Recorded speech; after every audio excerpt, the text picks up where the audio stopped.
자네 나와 많이 닮았군. 최종 면접 때 울려 퍼진 회장의 한마디에 청년의 숨이 멎을 뻔했습니다. 저는 누군가를 닮았다는 말을 별로 좋아하지 않습니다. 제 인생은 스스로 개척해 왔으니까요. 면접관들이 청년의 당돌한 대답에 인정하나 했지만 회장은 오히려 그 청년에게서 눈을 뗄 수가 없었어요. 지훈에게 아버지는 없었습니다. 20년 전 가족을 버리고 도망간 비겁한 남자. 어머니는 늘 말했죠. 그 인간은 우리를 버렸어. 절대 찾지 마. 그런데 면접장에서 왜 회장이 자신에게 그와 닮았다고 했을까요? 그때 지훈이 무의식적으로 왼손 손등의 화상 흉터를 쓰다듬었습니다. 회장의 시선이 그 흉터에 고정되었고 눈을 뗄 수 없었죠. 그 순간 회장의 머릿속에서 잊고 있던 기억이 번개처럼 스쳤습니다. 펄펄 끓는 무언가가 진국의 등을 덮치고 품 안에서 아이의 울음소리가 들리던 그 기억에 성호의 손에서 물컵이 미끄러져 바닥에 떨어졌습니다. 그리고 잠시 후 재벌 회장은 청년의 한마디에 끝내 오열하고 말았습니다. 사연 시작하기 전 구독과 좋아요 그리고 기적지라고 댓글 남겨주시면 계신 곳으로 기적을 담아 답글을 보내드릴게요. 새벽 4시 한별그룹 회장 성호는 또다시 식은땀에 젖은 채 눈을 떴습니다. 등줄기를 타고 흐르는 땀이 차갑게 식어가는 것이 느껴졌어요. 20년째 똑같은 꿈이었습니다. 어둡고 차가운 바닷속에서 작은 손 하나가 자신을 향해 필사적으로 뻗어 있었어요. 그 손을 잡으려고 아무리 팔을 뻗어도 닿지 않았습니다. 아빠. 라고 부르는 희미한 외침이 귓가를 맴돌다 물거품처럼 사라지고 그때마다 성호는 소리 없는 비명을 지르며 깨어났어요. 잠에서 깰 때마다 등 전체를 뒤덮은 거대한 흉터가 욱신거렸습니다. 마치 20년 전 그 상처가 아직도 아물지 않은 것처럼요. 성호는 땀에 젖은 이마를 손등으로 훔치며 천장을 바라보았어요. 이 꿈이 대체 무엇을 의미하는지 20년이 지나도록 알 수 없었습니다. 그 답답함이 가슴을 짓눌렀어요. 창밖으로 서서히 밝아오는 하늘을 바라보며 성호는 가슴 한구석에서 올라오는 공허함을 느꼈습니다. 대한민국 굴지의 재벌 그룹 회장이라는 자리에 올랐지만 무언가 중요한 것을 잃어버린 것 같은 이 느낌은 20년간 단 하루도 그를 떠나지 않았거든요. 화려한 성공 뒤에 숨겨진 텅 빈 구멍, 그것이 무엇인지 성호는 알지 못했습니다. 그날 오전, 성호는 한별그룹 신입사원 최종 면접장에 직접 참관했습니다. 회장이 신입 면접에 들어오는 일은 극히 드문 일이었기에 면접관들은 긴장한 기색이 역력했죠. 하지만 성호 본인도 왜 오늘따라 이 자리에 앉고 싶었는지 설명할 수 없었습니다. 아침에 일어나는 순간부터 무언가가 자신을 이곳으로 이끄는 것 같았어요. 그저 보이지 않는 실에 끌려가듯 발걸음을 옮겼을 뿐입니다. 면접장 문이 열리고 한 청년이 들어서는 순간 성호의 등 흉터가 찌릿하게 반응했습니다. 마치 오래된 상처가 깨어나는 것처럼 등 전체가 저리게 올랐어요. 박지훈이라는 이름의 25살 청년이었습니다. 단정하지만 값비싸 보이지 않는 양복, 긴장했지만 주눅 들지 않은 눈빛, 그리고 어딘가 낯익은 이목구비가 성호의 시선을 사로잡았어요. 성호는 자신도 모르게 의자 등받이에서 몸을 일으켜 앞으로 기울였습니다. 지훈이라는 청년이 말할 때의 표정 하나, 대답 하나 빠뜨리지 않고 주시했어요.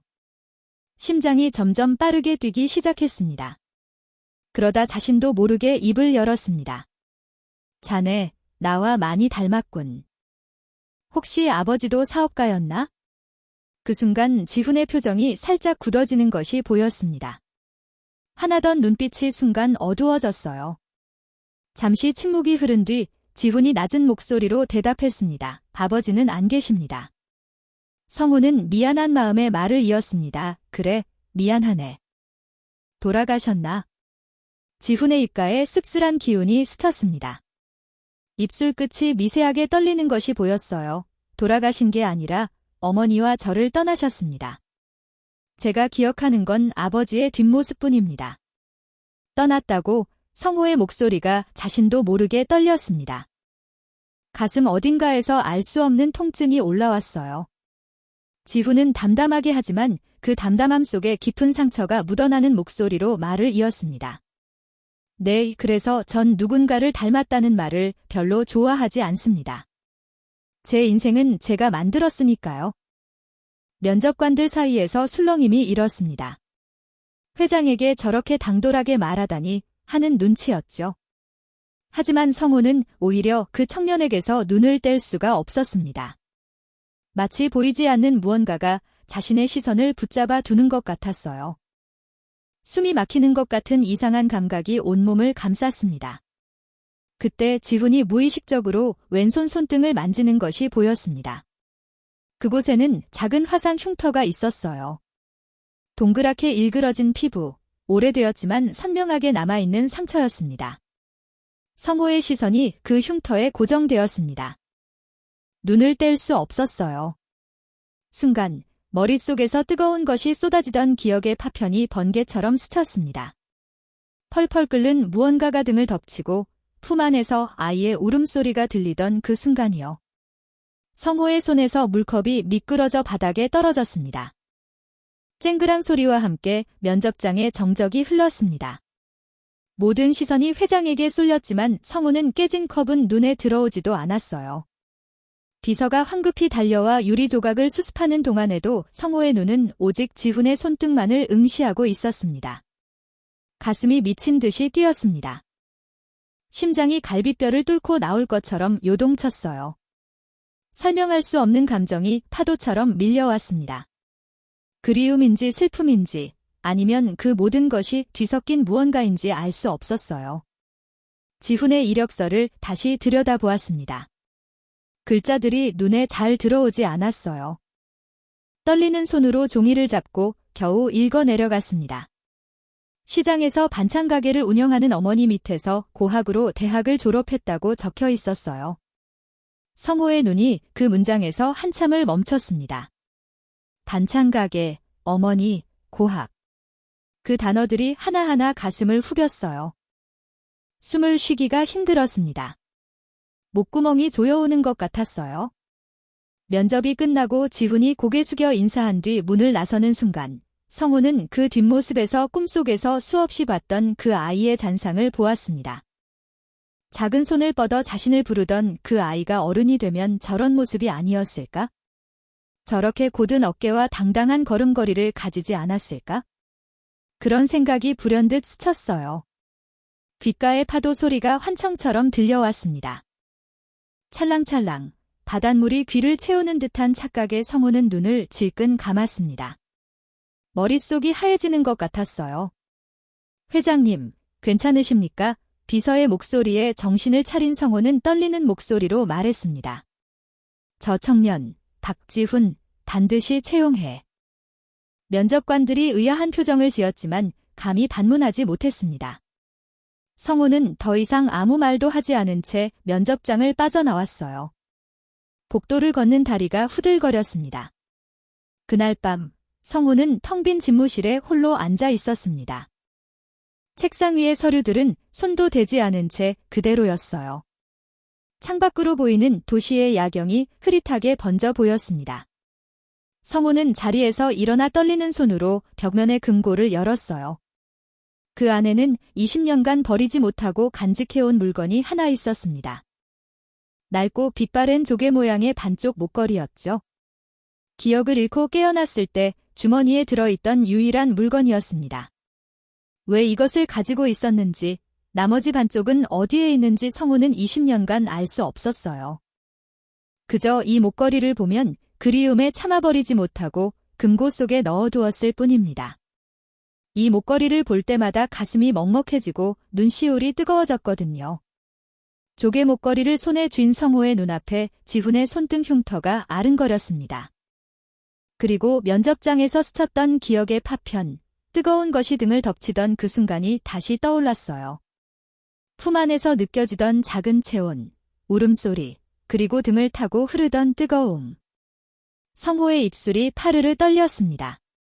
손에 쥔 목걸이가 흐릿하게 번져 보였어요.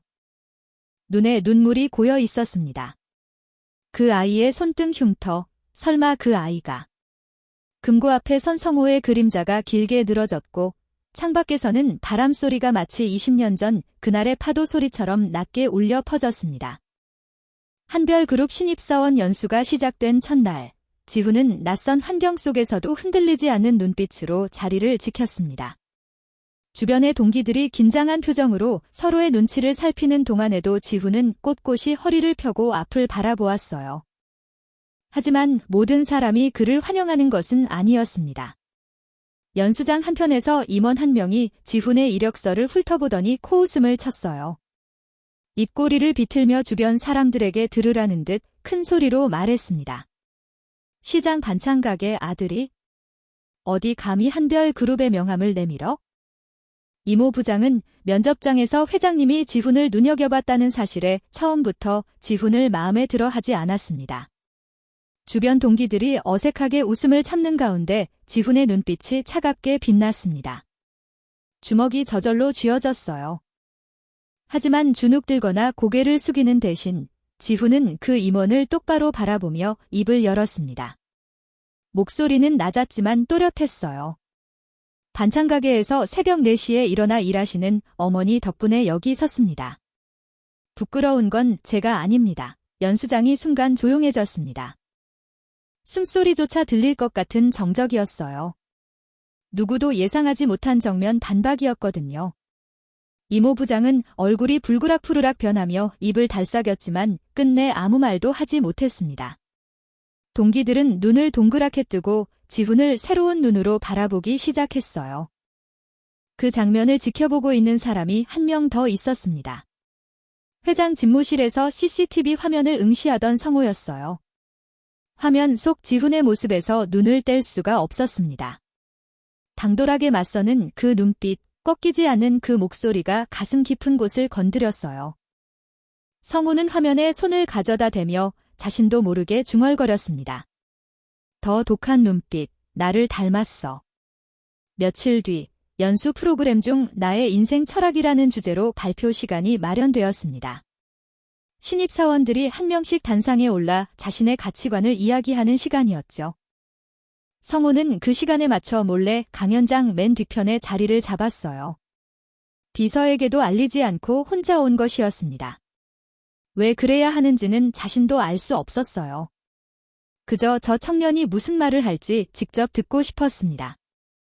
지훈의 차례가 되자 그는 담담한 표정으로 마이크 앞에 섰습니다. 긴장한 기색 없이 청중들을 천천히 둘러보았어요. 제 인생 철학은 잡초입니다. 청중들 사이에서 작은 웅성거림이 일었습니다. 잡초라니 무슨 뜻이지? 하는 표정들이었어요. 지훈은 개의치 않고 말을 이어갔습니다. 잡초는 뽑혀도 살지만 물을 주지 않으면 말라 죽습니다. 저는 물 없이도 살아남은 잡초입니다. 그 순간 성호의 심장이 크게 요동쳤습니다. 온몸에 피가 심장으로 몰리는 것 같았어요. 귀가 멍해지고 주변 소리가 멀어졌습니다. 잡초는 뽑혀도 살지만 물을 주지 않으면 말라 죽는다. 이 문장은 성호가 기억을 잃기 전 낡은 수첩에 적어두었던 평생의 좌우명과 글자 하나 틀리지 않고 똑같았거든요. 왜 그 문장을 적었는지는 기억나지 않았지만 그 수첩만은 20년간 버리지 못하고 간직해왔습니다. 성호는 자리를 박차고 벌떡 일어났습니다.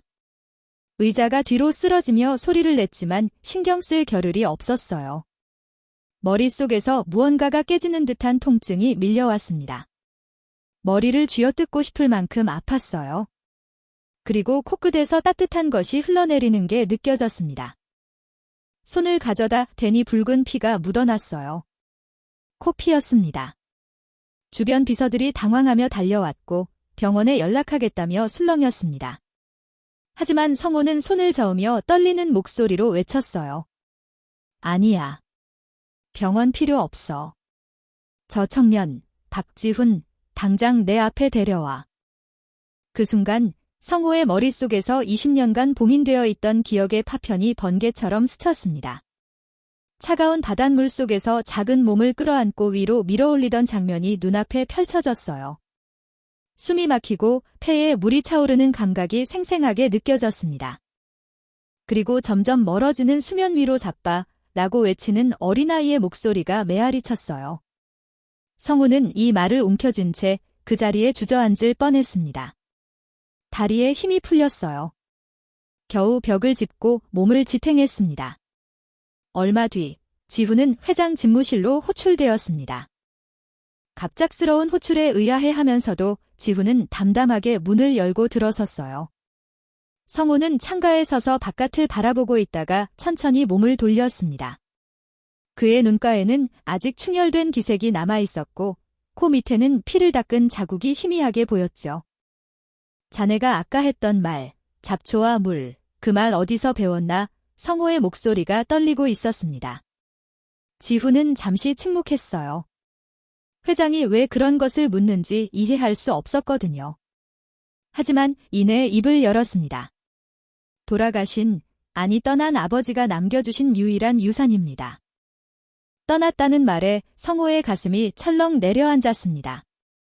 숨이 막히는 것 같았어요. 기억을 잃기 전에 자신이 누군가에게 그 말을 가르쳐 주었다면, 그리고 그 누군가가 자신을 떠난 사람으로 기억하고 있다면 혹시 자신의 기억이 조작되었거나 지워진 것은 아닐까 하는 의심이 처음으로 고개를 들었습니다. 성우가 한 발짝 다가서며 지훈을 바라봤습니다. 그 눈빛이 너무나 간절해서 무언가를 애타게 찾는 사람의 눈빛이어서 지훈은 오히려 불쾌함을 느꼈어요. 한 발짝 뒤로 물러서며 차갑게 말했습니다. 회장님, 왜 자꾸 절 쳐다보시는 겁니까? 뭔가 숨기고 계신 거 있습니까? 성우는 대답하지 못했습니다. 입을 열었지만 소리가 나오지 않았어요. 차마 입 밖으로 꺼낼 수 없는 말들이 목구멍에서 맴돌았거든요. 내가 혹시 내 아들이 아니냐고, 20년 전 바다에서 잃어버린 내 아이가 아니냐고 묻고 싶었지만 그 말은 끝내 나오지 않았습니다. 지훈은 차가운 표정으로 고개 숙여 인사한 뒤 집무실을 나섰습니다. 문 닫히는 소리가 텅 빈 방 안에 울렸어요. 성우는 문이 닫히자마자 비서를 불렀습니다. 박지훈의 어머니 한미경이라는 사람에 대해 조사해. 지금 당장 모든 것을. 비서가 나간 뒤 성우의 눈앞에는 아까 스쳐 지나간 지훈의 손등 흉터가 아른거렸습니다. 동그랗게 일그러진 그 작은 화상 자국. 그것을 보는 순간 뜨거운 국물이 쏟아지던 기억이 몸을 스쳤어요. 펄펄 끓는 것이 등을 덮치고 살이 타들어가는 고통 속에서도 품 안의 작은 몸을 놓지 않았던 그 순간이요. 어린아이를 감싸며 등으로 그 뜨거움을 막아냈던 기억이 20년의 세월을 뚫고 생생하게 되살아났습니다. 한편 회장실을 나선 지훈은 복도를 걸으며 알 수 없는 혼란에 빠져 있었습니다. 발걸음이 느려졌어요. 저분은 왜 이렇게 나측지? 라는 생각이 머릿속을 떠나지 않았거든요. 처음 본 사람인데 마치 오래전부터 알고 있었던 것 같은 이상한 느낌이 자꾸만 가슴을 건드렸습니다. 불쾌하면서도 어딘가 그립고 그러면서도 두려웠어요. 그날 밤 성우는 잠을 이루지 못했습니다. 비서가 가져온 조사 자료를 밤새 들여다보았어요. 책상 위에 커피가 식어가는 줄도 모르고 한 글자 한 글자 읽어 내려갔습니다. 한미경, 신사시장에서 반찬가게 운영, 남편은 20년 전 사망 처리, 아들 박지훈, 25살, 5살 때 아버지를. 성우의 손이 떨렸습니다. 종이가 바스락거리는 소리가 고요한 밤 집무실에 울렸어요. 20년 전, 5살, 사망 처리. 모든 퍼즐 조각이 하나씩 맞춰지고 있었습니다.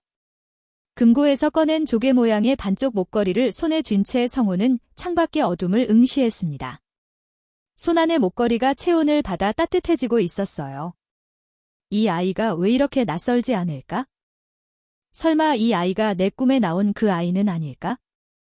성우의 눈에 눈물이 고이기 시작했습니다. 20년간 매일 밤 꿈에서 자신을 향해 손을 뻗던 그 아이, 아빠라고 부르며 울던 그 아이가 눈앞에 나타난 건지도 몰랐어요.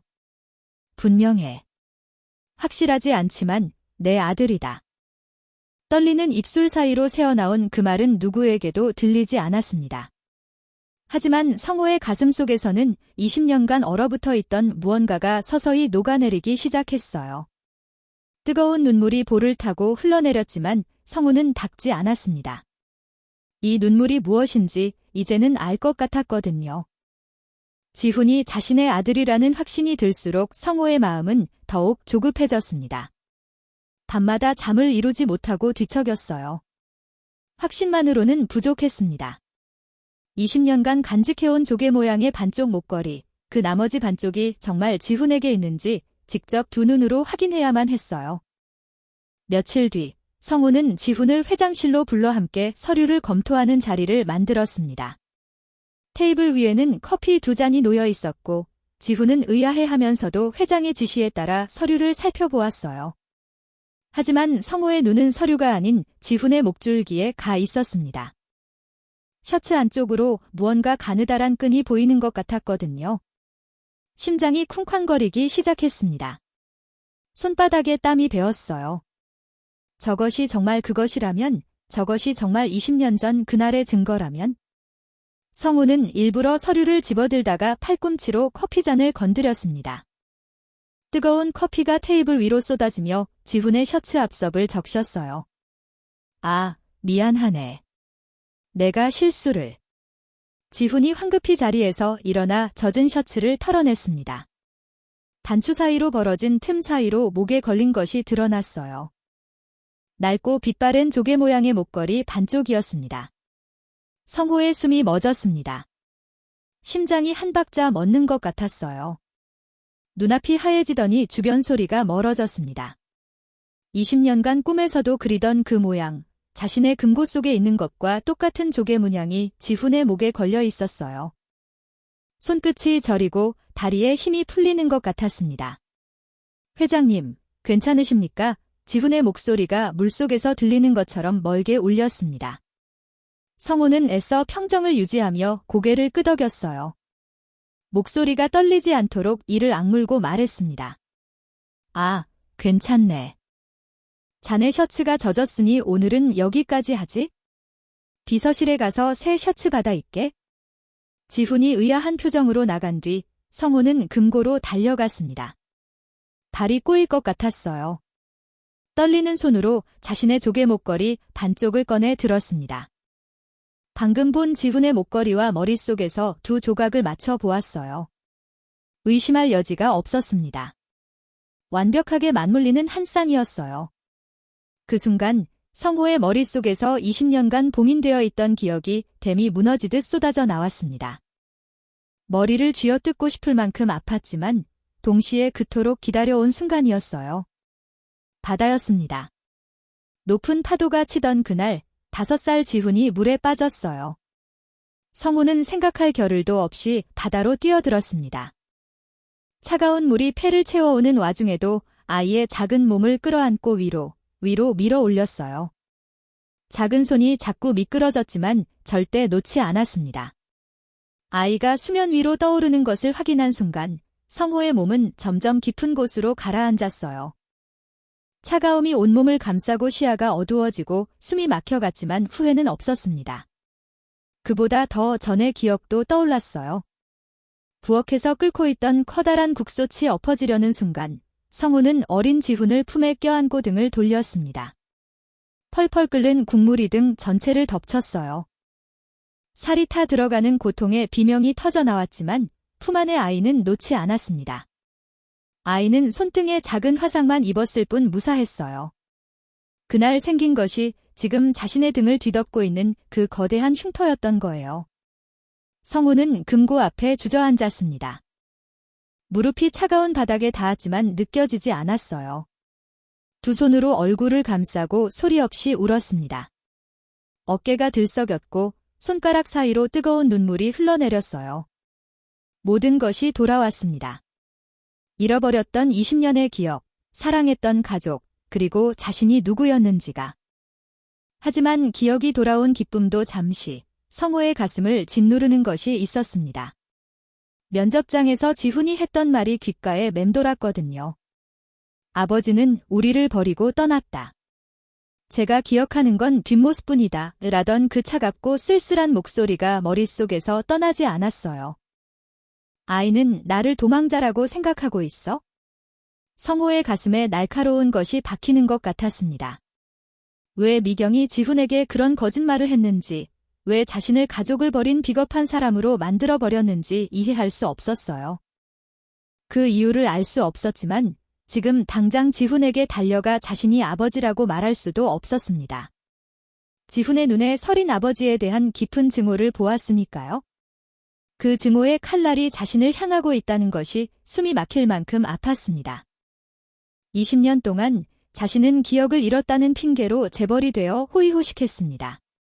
이 자리에 오기까지 막노동판에서 건설 노동자로 고생하다 점점 능력을 인정받고 사업을 시작하고 그 사업이 번창하며 여기까지 왔죠.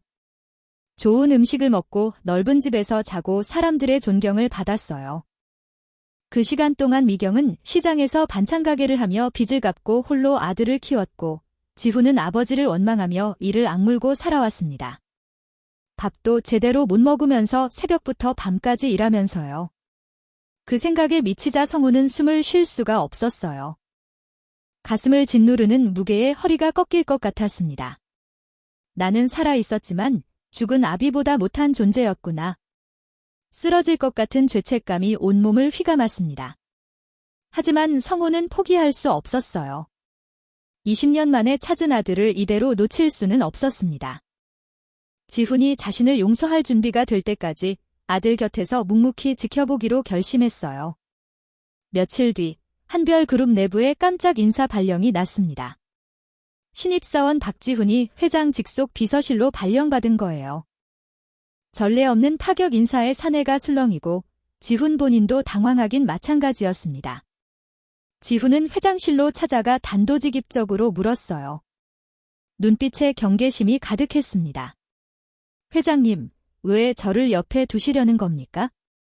제가 알기론 신입사원이 이렇게 발령받은 케이스는 전혀 없다고 들었습니다.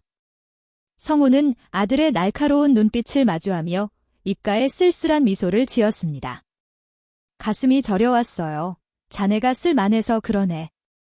지훈은 그 대답에 납득하지 못했지만 일단 발령을 받아들였습니다. 회장의 의도가 무엇이든 지켜보겠다는 심산이었죠. 그렇게 지훈은 매일 회장 가까이에서 일하게 되었습니다. 성우는 아들의 일거수일투족을 지켜보았어요. 어떤 표정으로 일하는지, 무슨 음식을 좋아하는지, 힘들 때 어떤 버릇이 있는지 20년간 놓쳤던 아들의 모습을 하나하나 눈에 담았습니다. 지훈이 점심으로 조개가 든 된장찌개를 먹는 모습을 보았을 때는 가슴이 저렸어요. 숟가락을 든 손이 멈췄습니다. 그것은 20년 전 자신이 가장 좋아하던 메뉴였거든요. 미경이 자주 끓여주던 바로 그 맛이었습니다. 핏줄은 속일 수 없다더니 진짜 내 아들이구나. 성우는 치밀어 오르는 감정을 삼키며 창밖을 바라보았습니다. 눈시울이 뜨거워졌지만 들키지 않으려 애썼어요. 지훈도 이상했습니다. 회장이 건네는 말 한마디 한마디가 묘하게 따뜻했거든요. 잔업할 때 슬쩍 책상 위에 두고 가는 간식, 피곤해 보이면 일찍 퇴근하라는 배려, 힘든 일이 있었느냐고 묻는 눈빛. 그런 것들이 마음 한구석을 자꾸 건드렸습니다. 마치 누군가 오래전부터 자신을 지켜봐온 것 같은 느낌이 들었어요. 하지만 지훈은 그 마음을 애써 외면했습니다. 재벌 회장의 친절에는 반드시 이유가 있을 거라고, 경계를 늦추면 안 된다고 스스로를 다독였어요. 마음을 열었다가 배신당하면 그때의 상처가 더 클 테니까요. 그날 밤 성우는 텅 빈 집무실에서 금고를 열었습니다. 조개 목걸이 반쪽을 꺼내 손바닥 위에 올려놓았어요. 목걸이가 창밖에서 들어오는 달빛을 받아 희미하게 빛났습니다. 성우는 그것을 한참 바라보다가 떨리는 목소리로 중얼거렸어요. 지훈아, 내가 나를 용서할 준비가 될 때까지 아비가 기다리마. 아무리 오래 걸려도 기다리마. 창밖으로 보이는 밤하늘에는 20년 전 그날처럼 별이 총총히 빛나고 있었습니다. 그 별빛 아래에서 성우는 손안의 목걸이를 가슴에 꼭 쥐고 오래도록 앉아 있었어요. 그날 새벽, 미경은 여느 때처럼 4시에 일어나 가게로 향했습니다. 20년간 하루도 거르지 않았던 일과였어요. 반찬 준비를 하려고 칼을 들었는데 갑자기 눈앞이 핑 돌았습니다. 천장이 빙글빙글 돌아가는 것 같았어요. 잠깐이면 괜찮아지겠지 하고 조리대를 붙잡고 버티려 했지만 몸이 말을 듣지 않았습니다. 손에서 힘이 빠지고 다리가 풀리며 미경은 그대로 가게 바닥에 쓰러졌어요. 차가운 타일 바닥에 뺨이 닿았지만 이미 의식이 아득해지고 있었습니다. 새벽 배송을 온 납품자가 쓰러진 미경을 발견하고 급히 병원으로 옮겼어요. 지훈은 회사에서 전화를 받고 병원으로 달려갔습니다. 복도를 뛰어가는 동안 심장이 터질 것 같았어요. 의사의 말은 충격적이었습니다. 보호자분, 어머니께서 심각한 영양실조와 빈혈까지 겹쳐 계십니다. 거기에 오랜 과로로 신장 기능도 많이 떨어져 있어요. 솔직히 말씀드리면 제대로 드신 게 언제인지 모르겠습니다. 지훈은 그 자리에서 다리에 힘이 풀렸습니다. 벽에 손을 짚지 않았으면 쓰러졌을 거예요. 영양실조라니, 빈혈이라니. 자신의 학비를 대기 위해, 자신의 생활비를 마련하기 위해 어머니는 자기 밥그릇을 비워가며 20년을 버텨온 거였습니다. 가슴 한가운데가 뜨거운 쇠덩이로 눌리는 것 같았어요. 병실에 들어선 지훈은 침대에 누운 어머니의 모습을 보고 그 자리에 멈춰 섰습니다. 가슴이 무너지는 것 같았어요. 핏기 없이 창백한 얼굴, 푹 꺼진 눈두덩, 이불 밖으로 나온 앙상한 손이 눈에 들어왔습니다. 손등에 핏줄이 울퉁불퉁 솟아 있었고 거칠게 갈라진 손가락 마디마디에는 반찬을 만들며 생긴 상처들이 켜켜이 쌓여 있었어요. 그 손이 20년 세월의 무게를 말해주고 있었습니다. 미경은 인기척에 눈을 떴어요. 아들을 보자마자 애써 웃음을 지었습니다. 입술이 바짝 말라 있었어요. 지훈아, 왜 이렇게 호들갑이야? 엄마 그냥 좀 어지러웠을 뿐이야. 지훈은 대답 대신 어머니의 손을 잡았습니다. 그 손이 너무나 가벼웠어요. 뼈만 앙상하게 남은 것 같은 손이었습니다. 손바닥에 전해지는 체온마저 희미했어요. 지훈의 눈가가 붉어졌지만 어머니 앞에서 울 수는 없었습니다. 입술을 꽉 깨물고 눈물을 삼켰어요. 그때 지훈이 조심스럽게 입을 열었습니다. 엄마, 사실 드릴 말씀이 있어요. 엄마 걱정하실까 봐 자리 좀 잡고 말씀드리려 했는데 나 이번에 한별 그룹에 입사했어. 그것도 회장님 직속 비서실이야. 그니까 이제 걱정 마요. 엄마 이제 그만 고생해도 돼요? 이젠 제가 다 할게요. 미경의 눈에 눈물이 고였습니다. 아들의 손을 꼭 잡으며 연신 고개를 끄덕였어요. 우리 지훈, 정말 고생 많았다. 엄마가 아무것도 못해줘서 미안해. 그래도 이렇게 훌륭하게 컸네. 정말 장하다. 아들. 미경의 목소리가 울먹였습니다. 거칠어진 손으로 아들의 얼굴을 쓰다듬었어요.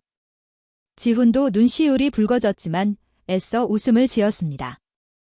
엄마가 고생한 거에 비하면 아무것도 아니에요? 근데 엄마, 그 회장님이 좀 이상해요. 미경이 고개를 갸웃했습니다.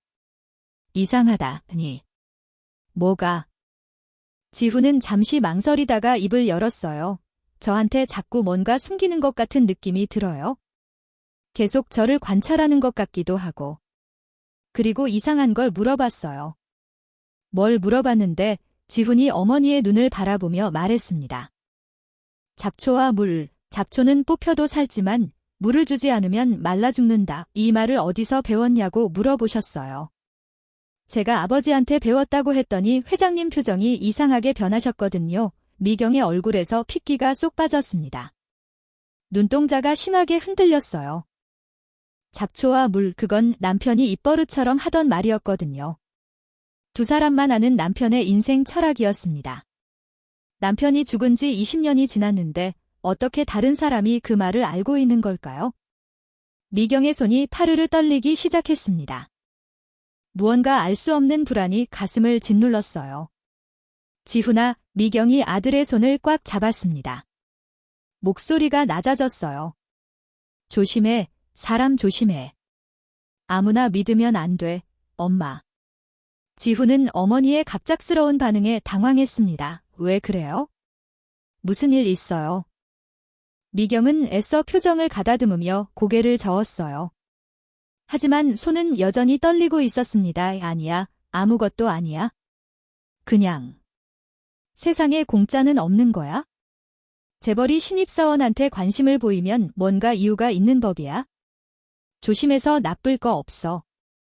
지훈은 어머니의 말에 고개를 끄덕였지만 마음 한구석에서는 의문이 가시지 않았습니다. 어머니의 떨리는 손, 창백해진 얼굴, 그 안에 감춰진 무언가가 있는 것 같았거든요.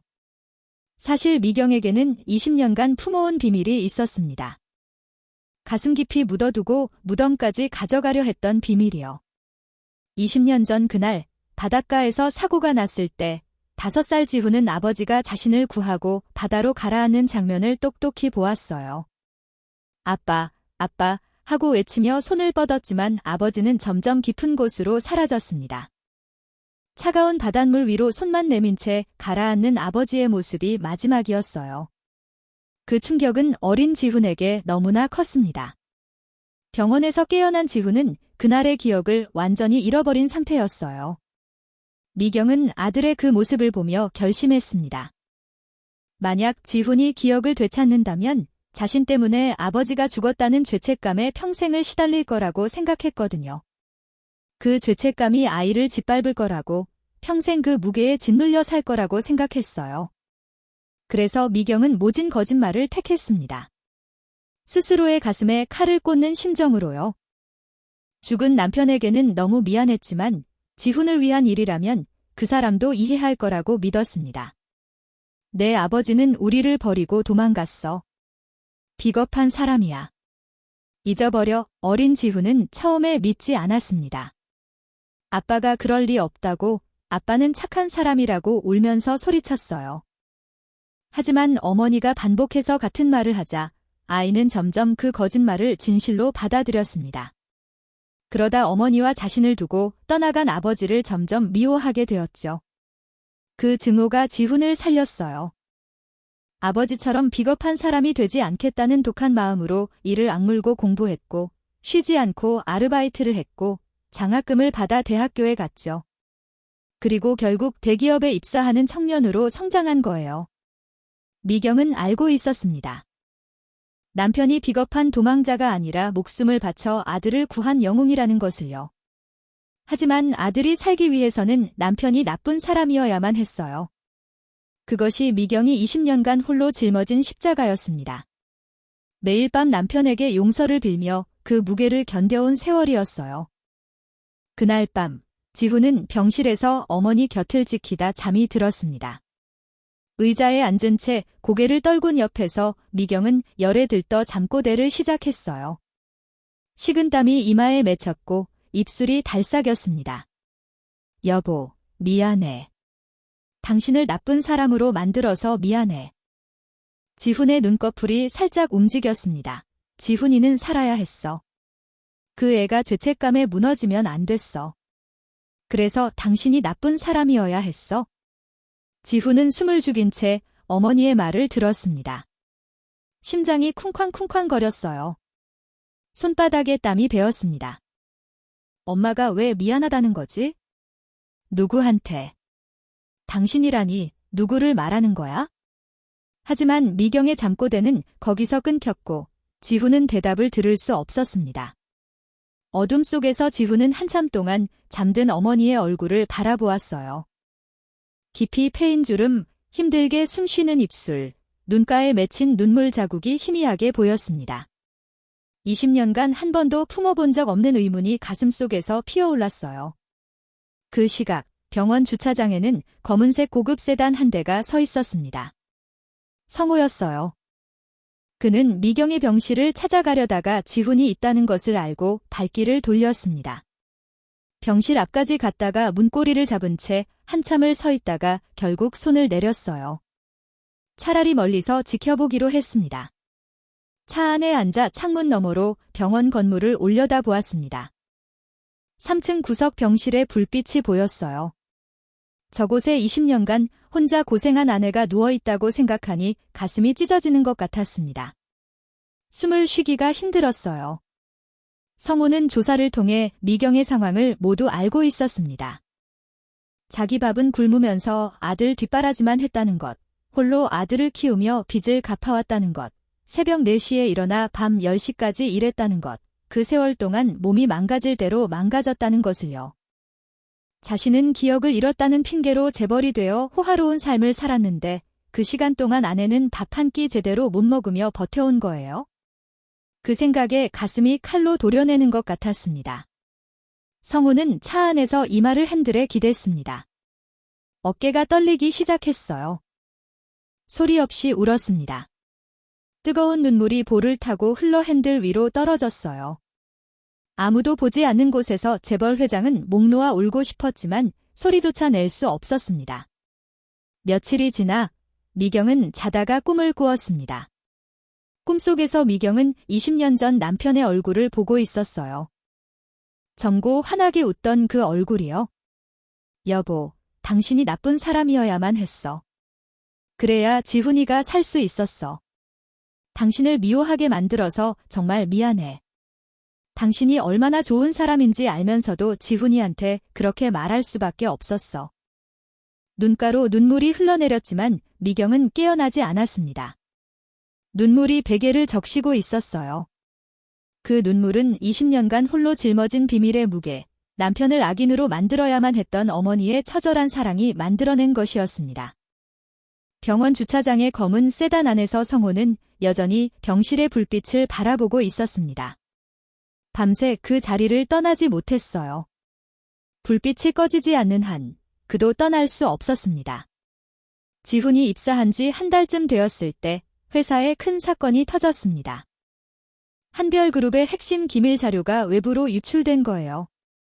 경쟁사에 넘어간 그 자료는 수천억 원짜리 프로젝트와 관련된 것이었고 회사는 발칵 뒤집혔습니다. 그리고 그 사건의 용의자로 지훈이 지목되었습니다. 시장 반찬 가게 아들이 돈에 눈이 멀었겠지. 증거는 시간 문제야. 그때 한 임원이 회의실에서 대놓고 그렇게 말했어요. 그자는 연수 때 지훈을 조롱했던 바로 그 이모 부장이었습니다. 그는 지훈의 가난한 배경을 빌미 삼아 증거도 없이 지훈을 범인으로 몰아세우기 시작했죠.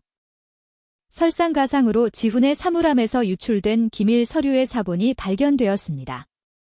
지훈은 그런 서류를 본 적도 없었어요. 누군가 일부러 심어놓은 게 분명했습니다. 하지만 증거는 명백히 지훈을 가리키고 있었고 사내의 여론은 순식간에 지훈을 범인으로 몰아갔어요. 지훈은 억울함에 치가 떨렸지만 자신을 변호해줄 사람은 아무도 없었습니다.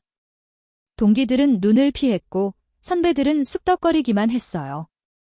복도를 지나갈 때마다 등 뒤에서 수군거리는 소리가 들렸습니다. 내가 그럴 줄 알았다니까? 회장님이 총애했더니 결국 본색을 드러냈네. 지훈은 귀를 막고 싶었지만 그 말들은 가시가 되어 가슴 깊이 박혀들었어요. 지훈은 마지막 희망을 품고 회장실로 향했습니다. 회장님이라면, 자신을 곁에 두었던 그분이라면 믿어주실 거라고 생각했거든요. 회장실 문을 두드리는 지훈의 손끝이 미세하게 떨리고 있었습니다. 하지만 성우는 지훈의 기대와 달리 아무 말도 하지 않았습니다. 차가운 표정으로 창밖만 바라볼 뿐이었어요. 마치 지훈이 투명인간이라도 된 것처럼요. 회장님, 저는 결백합니다. 그 자료는 제가 유출한 것이 아닙니다. 지훈의 목소리가 떨렸습니다. 목구멍 안쪽이 바짝 말라붙어서 침을 삼키기조차 힘들었어요. 하지만 성우는 여전히 침묵했습니다. 지훈을 바라보지도 않았어요.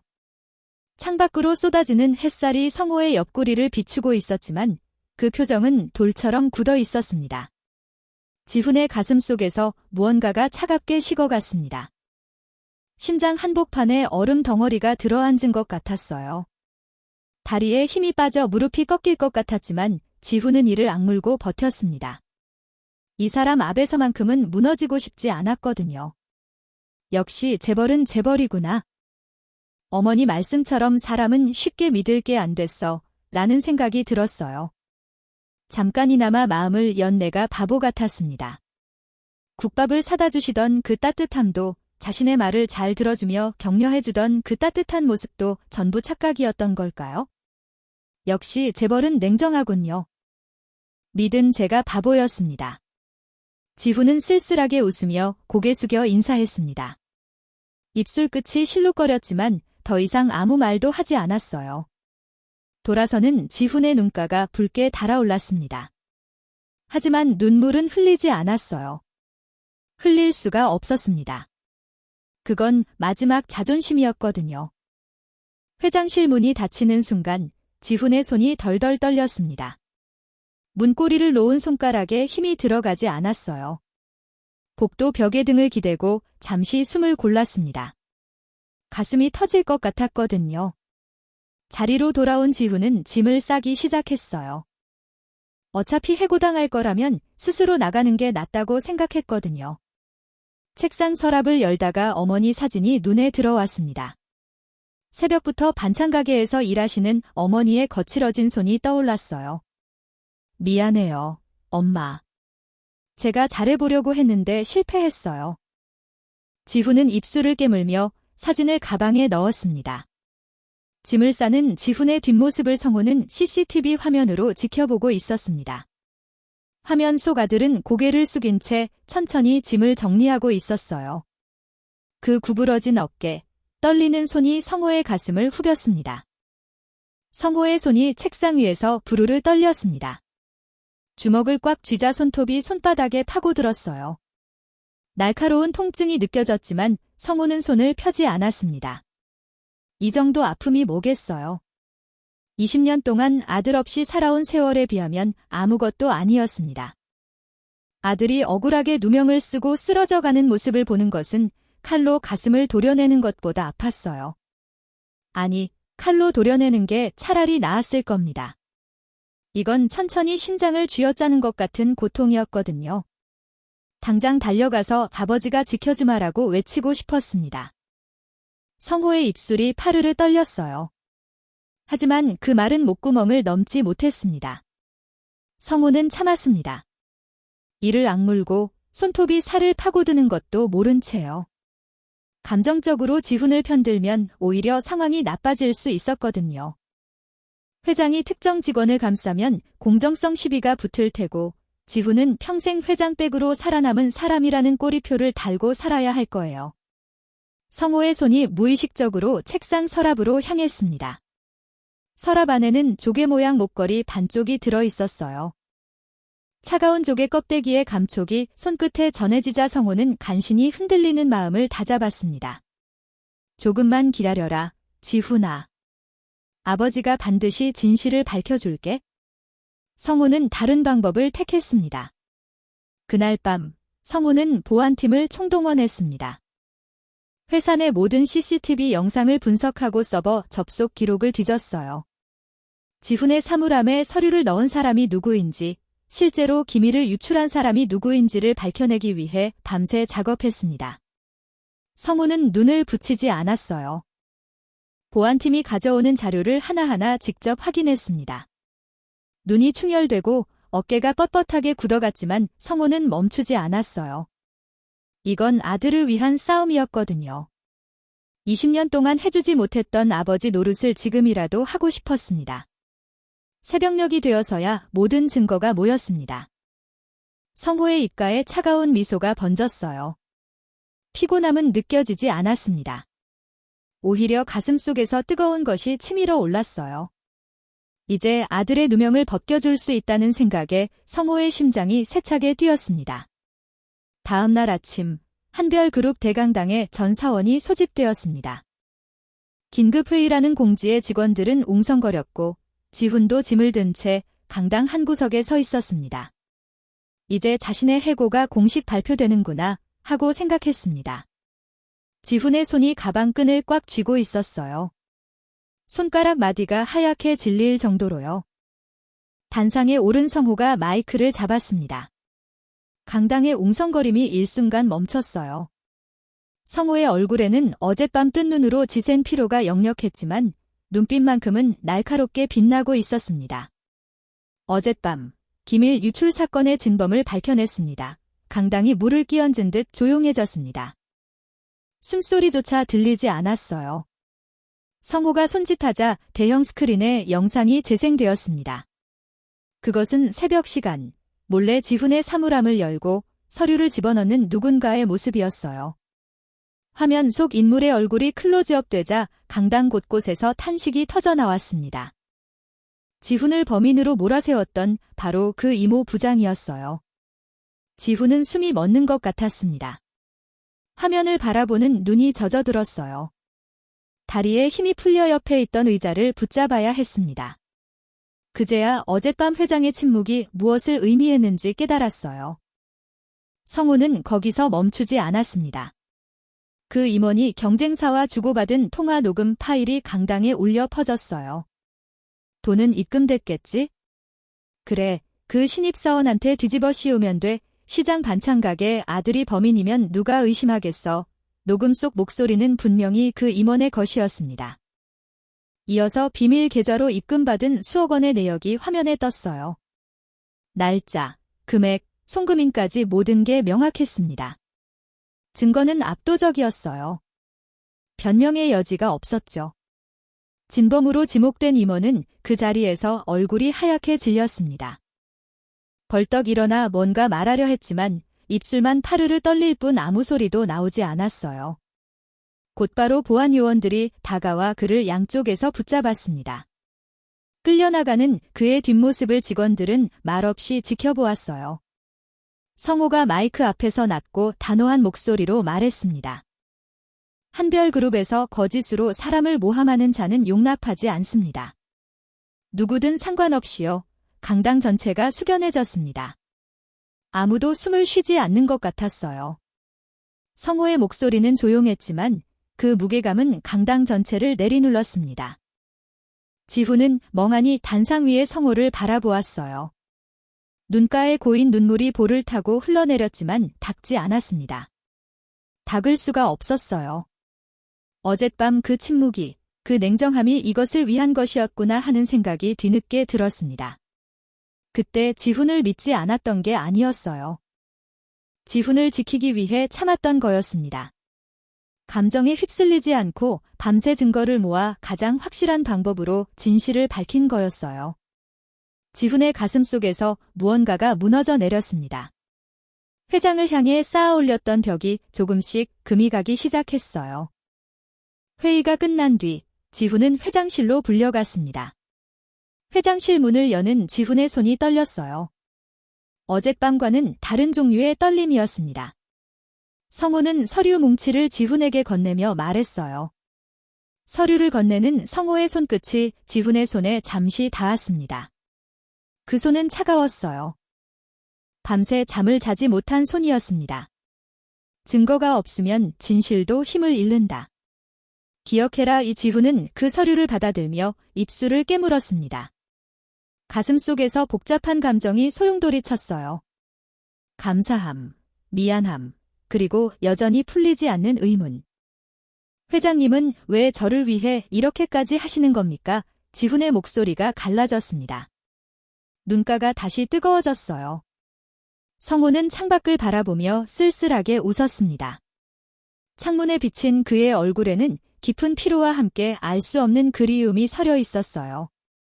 너는 쓸만한 인재니까. 지훈은 그 말을 곱씹었습니다. 그저 쓸만한 인재라서. 정말 그것뿐일까?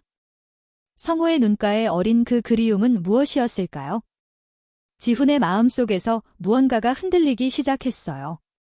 어젯밤까지만 해도 지훈은 성우에게 완전히 등을 돌렸었습니다.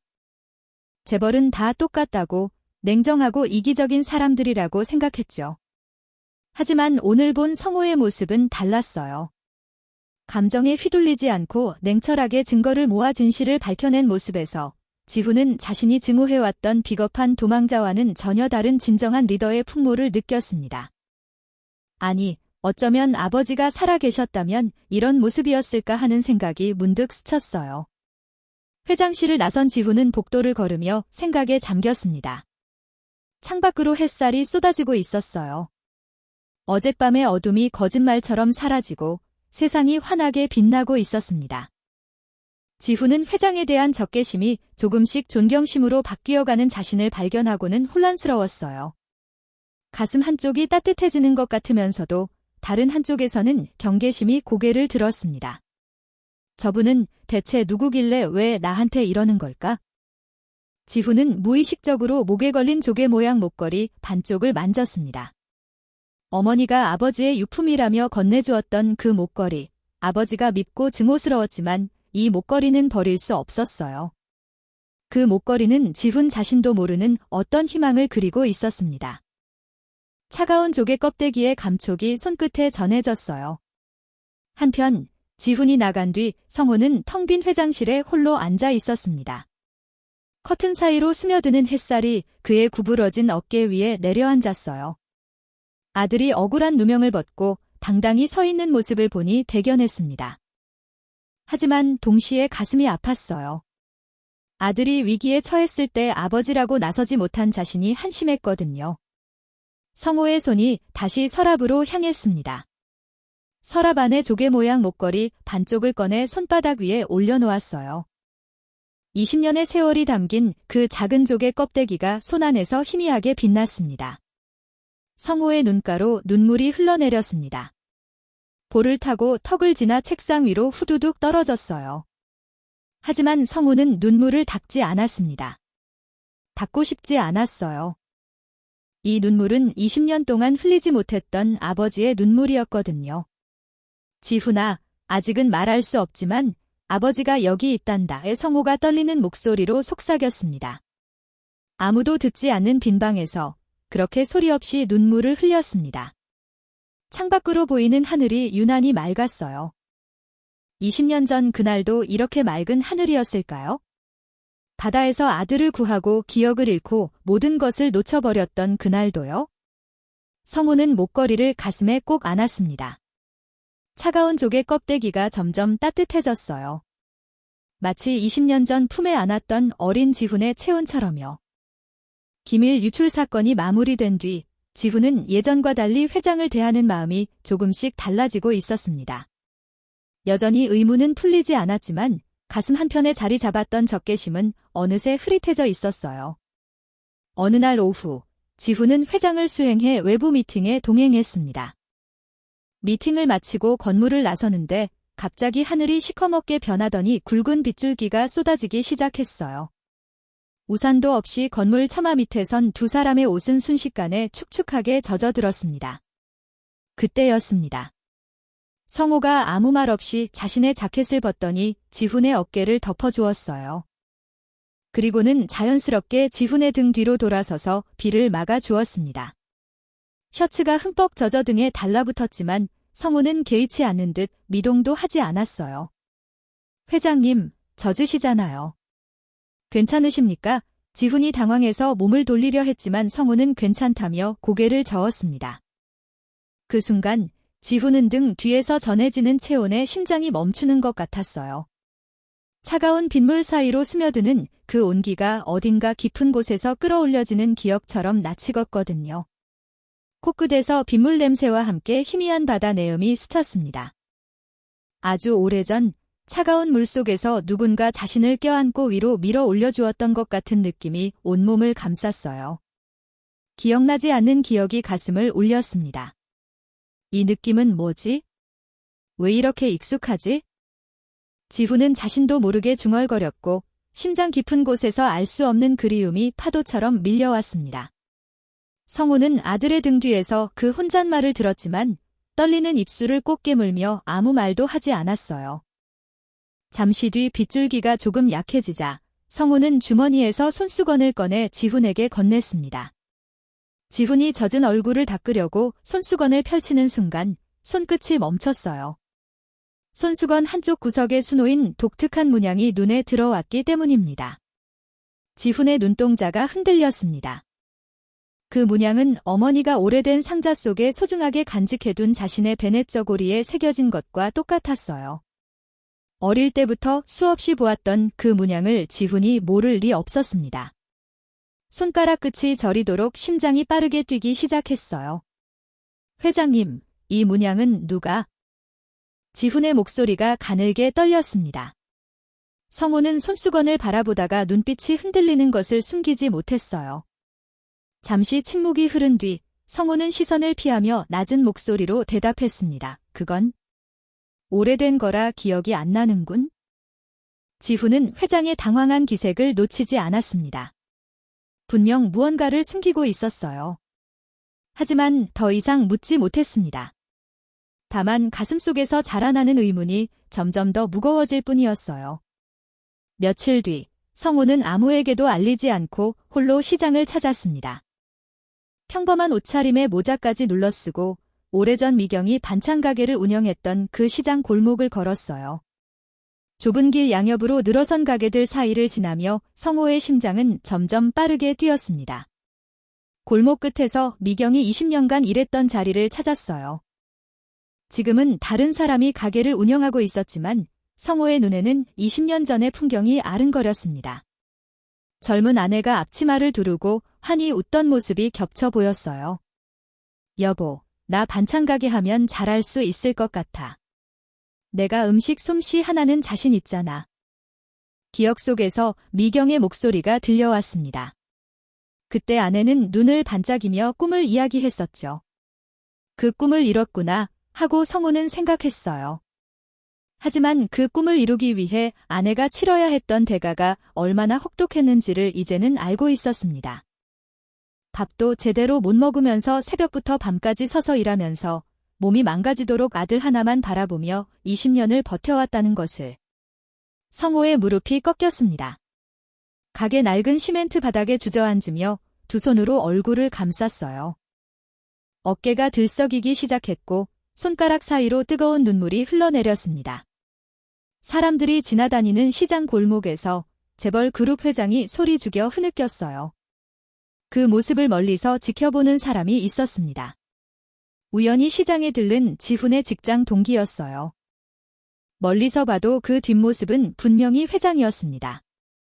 동기는 너무 충격을 받아 한참 동안 그 자리에 있다가 결국 지훈에게 전화를 걸었어요. 얘야, 지훈아, 방금 이상한 거 봤다. 우리 회장님이 능곡 시장 반찬 가게 앞에서 오시더라. 무릎 꿇고 앉아서 막 우시는데 왜 그러시는지 모르겠어? 지훈은 전화를 받고 한동안 말을 잇지 못했습니다. 능곡 시장 반찬 가게라면 어머니가 20년간 일했던 그곳이 아닌가? 대체 왜 회장이 그곳에서 오는 걸까? 가슴속에서 무언가가 소용돌이치기 시작했어요. 그날 밤 지훈은 야근을 하고 있었습니다. 자료를 정리하다 보니 어느새 밤 11시가 넘어 있었어요. 배가 고팠지만 근처 식당은 이미 문을 닫은 뒤였습니다. 허기진 배를 움켜쥐고 서류를 보는데 비서실 문이 열리는 소리가 들렸어요. 고개를 드니 성호가 비닐봉지 하나를 들고 서 있었습니다. 성호는 아무 말 없이 지훈의 책상 위에 봉지를 올려놓고 말했어요. 야근하면 밥은 먹어야지. 시장에서 사왔네. 그 말만 남기고 성호는 발걸음을 돌렸습니다. 지훈이 봉지를 열어보니 아직 김이 모락모락 나는 국밥이었어요. 시장 통에서 파는 소박한 돼지국밥. 어릴 때 어머니가 장사 끝나고 아버지와 함께 있을 때 가끔 사주시던 바로 그 맛이었습니다. 지훈은 숟가락을 들어 국밥을 한 입 떴습니다. 뜨거운 국물이 목구멍을 타고 내려가는 순간 갑자기 코끝이 시큰해졌어요. 이상했습니다. 그냥 국밥인데 왜 이렇게 가슴이 먹먹한지 모르겠었어요. 숟가락을 든 손이 덜덜 떨리기 시작했고 어느새 뜨거운 눈물이 볼을 타고 턱 끝까지 흘러내렸습니다. 지훈은 숟가락을 내려놓고 고개를 숙였습니다. 왜 우는지도 모르면서 눈물이 멈추지 않았어요. 가슴 깊은 곳에서 설명할 수 없는 서러움이 파도처럼 밀려왔습니다. 국밥은 식어가는데 지훈은 한참 동안 어깨를 들썩이며 소리 없이 울었어요. 비서실 문 밖에서 성우는 아들의 흐느낌을 듣고 있었습니다. 문고리를 잡은 손에 핏줄이 돋을 만큼 힘이 들어갔어요. 이마를 문에 기대고 이를 악물었습니다. 들어가서 안아주고 싶었지만 아직은 그럴 수 없었어요. 성우는 문 하나를 사이에 두고 아들과 함께 소리 없이 눈물을 흘렸습니다. 며칠 뒤 성우는 지훈에게 서류 정리하는 법을 가르쳐 주었습니다. 그중에 독특한 매듭법이 있었어요. 이건 내가 오래전부터 쓰던 방식이야. 한번 배워두면 편할 거야. 지훈은 성호가 알려주는 대로 끈을 묶다가 손을 멈췄습니다. 이 매듭 어디서 본 것 같았거든요. 기억을 더듬어 보니 아주 어릴 때 아버지가 이런 식으로 뭔가를 묶었던 것 같았어요. 우연의 일치치고는 너무 묘했습니다. 설마 아닐 거야? 그럴 리가 없어. 하지만 지훈은 더 이상 참을 수 없었습니다. 떨리는 목소리로 물었어요. 회장님, 혹시 20년 전에 삼천포 바다에 가본 적 있으십니까? 순간 공기가 얼어붙는 것 같았습니다. 성호의 손이 굳어졌고 한참 동안 침묵이 흘렀어요. 지훈은 회장의 눈을 똑바로 바라보았습니다. 성호의 눈동자가 흔들리는 것이 보였어요. 뭔가 말하려다가 삼키는 것 같았습니다. 기억이 나지 않는군. 성호의 목소리가 떨렸습니다. 지훈은 그 떨림을 놓치지 않았어요. 분명 무언가를 숨기고 있었습니다. 회장의 품에서 느꼈던 익숙한 온기, 손수건의 문양, 시장 반찬가게 앞에서의 눈물, 국밥, 서류 매듭법. 회장의 사소한 습관 하나하나에서 지훈은 자꾸만 아버지의 그림자를 발견했어요. 도망갔다고 믿었던, 증오해왔던 그 아버지의 흔적이 회장에게서 계속 묻어났습니다. 지훈은 책상 위에 팔꿈치를 짚고 이마를 감쌌습니다. 머릿속이 뒤엉켜 터질 것 같았어요. 대체 이분은 누구길래, 왜 아버지가 자꾸 떠오르는 걸까? 답을 알 수 없는 물음이 가슴속에서 폭풍처럼 소용돌이쳤습니다. 3일 뒤, 미경의 상태가 악화되어 결국 수술이 결정되었습니다. 신장 기능이 너무 떨어져서 더 이상 미룰 수 없다는 의사의 말에 지훈은 가슴이 철렁 내려앉았어요. 수술비는 5천만 원이 넘었고 사회초년생인 지훈에게는 감당하기 어려운 금액이었습니다. 지훈은 회사 일을 마치면 곧장 병원으로 달려갔어요. 밤새 어머니 곁을 지키다가 새벽에 잠깐 눈을 붙이고 다시 출근하는 생활이 반복되었습니다. 얼굴은 헬쑥해졌고 눈 밑에는 짙은 그림자가 드리워졌어요. 그래도 지훈은 어머니 곁을 떠나지 않았습니다. 그러던 어느 날 원무과에서 연락이 왔습니다. 보호자분, 수술비 전액이 결제되었습니다. 지훈은 자신의 귀를 의심했어요. 5천만 원이 넘는 돈이 전액 결제되었다니요. 황급히 원무과로 달려가 물었습니다.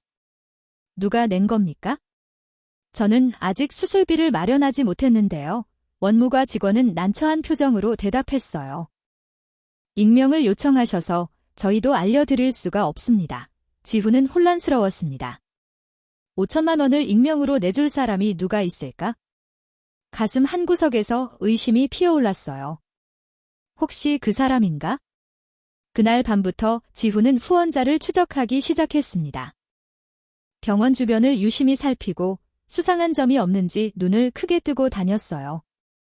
며칠 뒤, 밤늦게 지훈은 병원 주차장에서 익숙한 차를 발견했습니다. VIP 구역 한쪽에 세워진 검은색 고급 세단이었어요. 그 차는 매일 회사에서 보던 회장의 전용 차량이었습니다. 지훈의 심장이 쿵 하고 내려앉았어요. 지훈은 숨을 죽이고 멀리서 지켜보았습니다. 세단 안에서 누군가 움직이는 것이 보였어요. 운전석 창문 너머로 회장의 옆모습이 어렴풋이 보였습니다. 성호는 창문을 통해 병원 건물을 올려다보고 있었어요. 어머니 병실이 있는 바로 그 층을요. 지훈의 입술이 파르르 떨렸습니다. 왜 회장이 매일 밤 이곳에 오는 걸까? 왜 어머니 병실을 바라보고 있는 걸까? 가슴속에서 불길한 예감이 치솟았어요.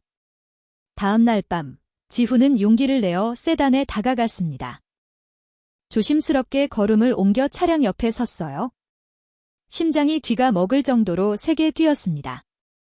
지훈은 주먹을 쥐고 창문을 두드렸어요. 그 순간 차 안에서 인기척이 느껴지더니 급하게 시동이 걸렸습니다. 지훈이 미처 말을 꺼내기도 전에 세단은 서둘러 주차장을 빠져나갔어요. 테일램프의 붉은 빛이 어둠 속으로 사라지는 것을 바라보며 지훈은 이를 악물었습니다. 도망쳤다. 왜 도망치는 거지? 지훈의 의심은 점점 확신으로 굳어져 갔습니다. 지훈은 어머니 병실로 향하다가 복도 의자에서 무언가를 발견했어요. 고급스러운 담요 하나가 접혀서 놓여 있었습니다. 지훈은 그 담요를 집어들었다가 손이 멈췄어요. 담요 한쪽 구석에 한별 그룹의 로고가 선명하게 새겨져 있었거든요. 지훈의 눈이 차갑게 가라앉았습니다. 저 사람이 왜 우리 가족 주변을 맴도는 거지? 대체 무슨 속셈이야? 머릿속에서 여러 가지 생각이 소용돌이쳤어요. 회장이 자신들을 감시하고 있는 건 아닐까? 아니면 20년 전 아버지의 도망과 회장이 무슨 관련이 있는 건 아닐까? 어쩌면 회장이 그 도망의 원흉인 건 아닐까?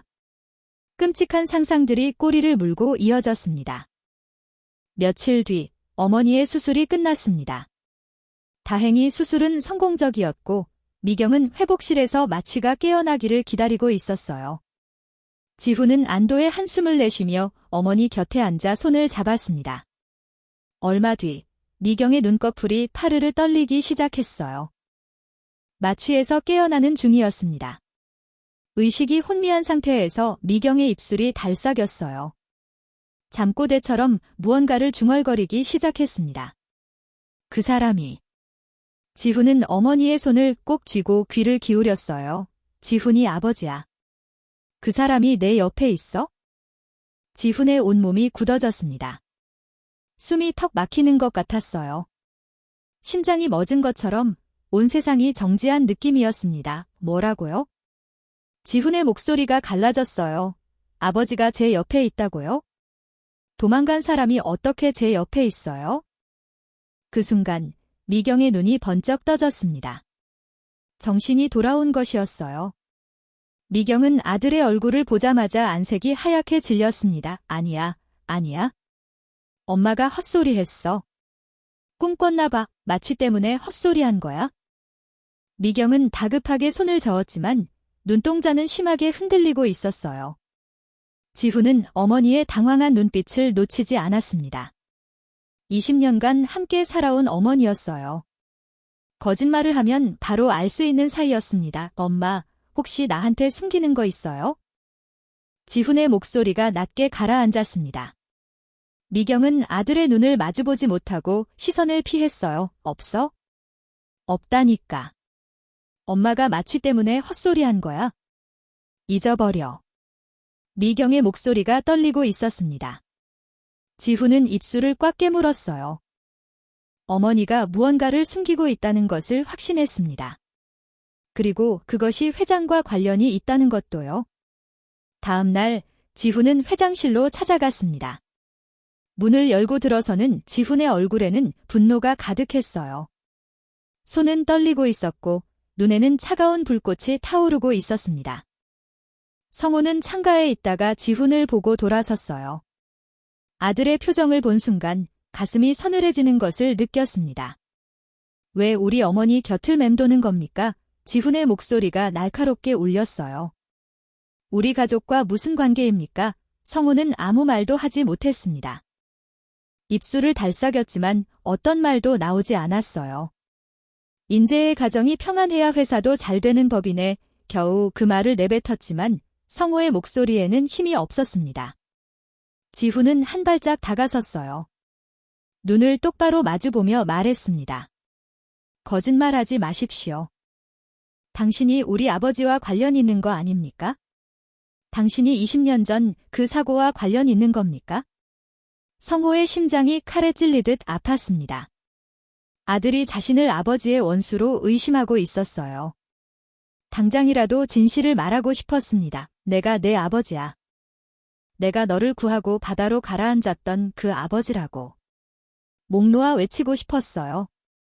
하지만 성호는 입을 열 수 없었습니다. 미경이 20년간 지켜온 거짓말이 떠올랐거든요.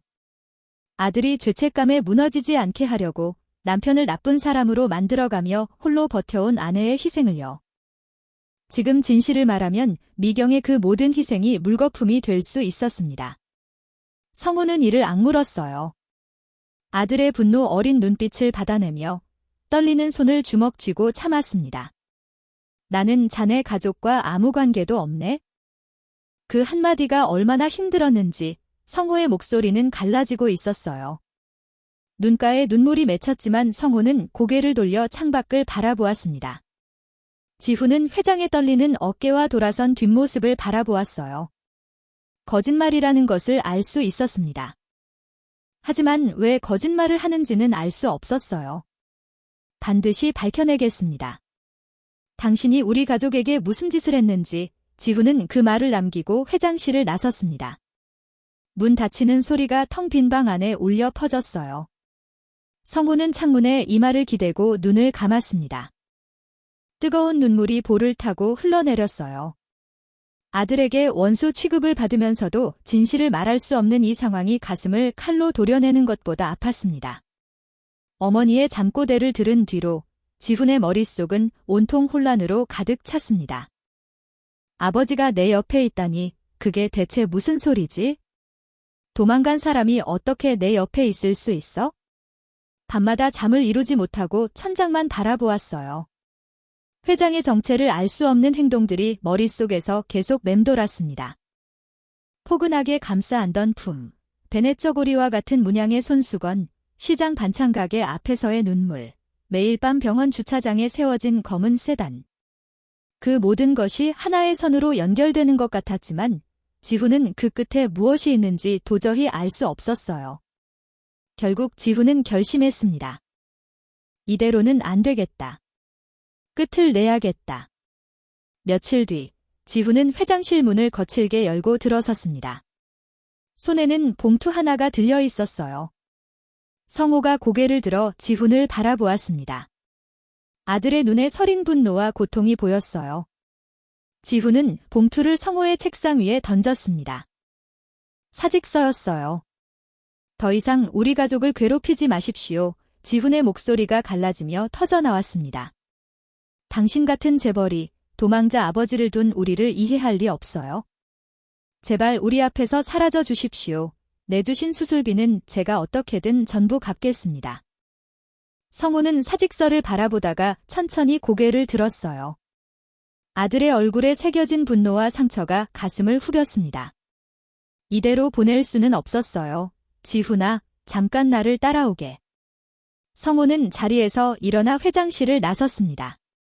지훈은 의아했지만 이를 악물고 뒤를 따랐어요. 성호가 향한 곳은 회사 건물 지하에 있는 대강당이었습니다. 이 시간에는 아무도 사용하지 않는 텅 빈 공간이었어요. 성호가 문을 열고 들어서자 지훈도 따라 들어갔습니다. 문이 닫히고 두 사람만이 거대한 강당에 남았어요. 지훈은 더 이상 참을 수 없었습니다. 가슴속에 쌓여있던 모든 것이 터져나왔어요. 내가 평생 아버지를 증오하며 이를 악물고 산 건 그 증오가 없으면 살 수 없었기 때문이에요. 지훈의 목소리가 강당 안에 울려 퍼졌습니다. 아버지가 우리를 버리고 도망갔다는 그 사실이 너무 치욕스러워서 그 치욕을 이겨내려고 죽을 만큼 노력했어요. 아버지 같은 비겁한 인간이 되지 않겠다고 매일 밤 이를 갈았어요. 지훈의 눈가가 붉어지기 시작했습니다. 목소리가 점점 격해졌어요. 근데 당신이 그걸 흔들어 놓고 있어요. 당신 때문에 내가 뭘 믿어야 할지 모르겠어요. 지훈은 주먹을 불끈 쥐며 소리쳤습니다. 내 아버지는 비겁하게 우리를 버렸지만 적어도 당신처럼 가식적으로 굴지는 않았어요. 성우는 그 말에 무릎이 꺾일 것 같았습니다. 비겁한 도망자, 가식적인 인간. 아들의 입에서 나온 그 말들이 날카로운 칼날처럼 가슴에 박혔어요. 눈앞이 흐려지기 시작했습니다. 그와 동시에 모든 것이 이해되었어요. 미경이 왜 지훈에게 그런 거짓말을 했는지 비로소 깨달았습니다. 아들이 나 때문에 아버지가 죽었다는 죄책감에 짓눌려 살지 않도록 차라리 아버지를 증오하며 살라고 한 것이었어요. 그 증오가 아들을 살린 거였습니다. 성호의 입술이 떨렸어요. 더 이상 침묵할 수 없었습니다. 지훈아. 성호의 목소리가 갈라졌습니다. 내 어머니는? 아니, 미경이는 너를 위해 지옥을 선택한 거였어. 지훈의 눈이 번쩍 떠졌습니다. 우리 엄마 이름을 함부로 부르지 마세요. 지훈의 목소리에 도끼가 서렸어요. 당신이 우리 엄마에 대해 뭘 안다고 더 이상 참을 수 없었습니다. 지훈은 성호에게 달려들었어요. 주먹을 휘둘러 성호의 얼굴을 가격했습니다. 둔탁한 소리가 강당에 울려 퍼졌어요. 성우는 막지 않았습니다. 피하지도 않았어요. 아들의 주먹을 고스란히 받아내며 바닥에 쓰러졌습니다. 입술이 터지며 피가 흘렀지만 성우는 아무 말도 하지 않았어요. 지훈은 거친 숨을 몰아쉬며 쓰러진 성우를 내려다보았습니다. 주먹이 떨리고 있었어요. 방금 사람을 때렸다는 사실이 실감 나지 않았습니다. 성우가 천천히 몸을 일으켰습니다. 입가의 피를 손등으로 닦아내며 지훈을 바라보았어요. 그 눈빛은 분노가 아니었습니다. 슬픔이었어요. 깊고 처연한 슬픔이 담겨 있었습니다. 성우의 손이 자켓 단추로 향했습니다. 떨리는 손으로 단추를 하나씩 풀기 시작했어요. 자켓을 벗어 바닥에 내려놓고 이어서 셔츠 단추에 손을 가져갔습니다. 지훈은 당혹스러웠습니다. 이게 무슨 짓입니까? 성우는 대답하지 않았어요. 떨리는 손가락으로 셔츠 단추를 하나씩 풀어나갔습니다. 그 손은 심하게 떨리고 있었어요. 지훈아. 성우의 목소리가 가늘게 떨렸습니다. 내 손등에 그 흉터, 국소치 엎어질 때 생긴 거지? 지훈의 숨이 턱 막혔습니다. 심장이 멎는 것 같았어요. 그걸 어떻게? 지훈의 입술이 파르르 떨렸습니다. 그 사고는 20년 전 일이었어요. 어머니 외에는 아무도 모르는 일이었습니다. 3살 때 부엌에서 국소치 엎어지던 그 순간 누군가 자신을 껴안아 주었다는 것만 어렴풋이 기억났어요. 그 기억조차 흐릿해서 꿈인지 현실인지 구분이 가지 않았습니다. 성우가 셔츠를 완전히 벗어 바닥에 떨어뜨렸습니다. 그리고 천천히 몸을 돌려 지훈에게 등을 보여주었어요. 강당 안에 정적이 흘렀습니다. 지훈의 눈이 크게 떠졌어요. 숨을 들이마시려 했지만 공기가 폐로 들어오지 않았습니다. 온몸이 얼어붙은 것처럼 움직일 수 없었어요. 성우의 등에는 흉터가 있었습니다. 흉터라고 부르기에는 너무나 거대한 상처였어요. 어깨부터 허리까지 등 전체를 뒤덮은 화상 흉터였습니다. 피부가 녹아내린 듯 일그러져 있었고 불에 타서 지져진 자국들이 켜켜이 쌓여 있었어요. 20년 전 그대로 굳어버린 희생의 낙인이었습니다. 지훈은 자신의 손등을 내려다보았습니다. 작은 화상 흉터가 보였어요. 그리고 다시 성우의 등을 바라보았습니다. 지훈의 손등 흉터와는 비교조차 할 수 없는 인간의 피부라고 믿기 힘든 거대한 흉터의 덩어리가 눈앞에 있었어요. 지훈의 무릎이 꺾였습니다. 가슴속에서 무언가가 무너져 내리는 것이 느껴졌어요. 손등에 작은 흉터가 생긴 그날 자신을 껴안고 대신 그 뜨거움을 받아낸 사람이 누구였는지 20년 만에 눈앞에서 마주하고 있었습니다. 지훈은 성우의 등을 바라보며 그 자리에 얼어붙어 있었습니다. 어깨부터 허리까지 뒤덮인 거대한 흉터가 눈앞에서 아른거렸어요.